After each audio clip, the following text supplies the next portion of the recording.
কোথাও উঠে গেছে কার্পেটিং, কোথাও খানাখন্দ, ভাঙা সড়কে ঝুঁকি নিয়ে হেলে দুলে চলছে যানবাহন।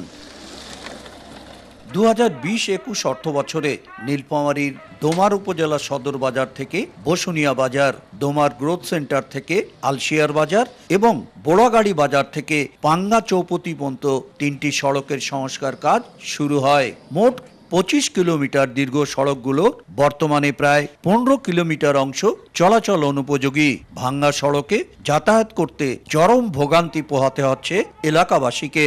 এমপির মোড় থেকে এই রাস্তাটাতে আমাদের এত দুর্ভোগ, আমরা ভ্যানে গেলেও কষ্ট, সাইকেলে গেলেও কষ্ট। এই যে ধুলা বালু ভাঙ্গা, কিভাবে এটা রুগীর গাড়ি যায় এই রাস্তা দিয়ে? গাড়ি উল্টে পড়ে যায়, অনেক লোক ক্ষতিকার হয়ে যায়। প্রকল্পের কাজ ঠিকাদারি প্রতিষ্ঠান মাত্র 29 ভাগ শেষ করতে পেরেছে। এরপর তারা বাকি কাজ করতে অপারগতা প্রকাশ করে।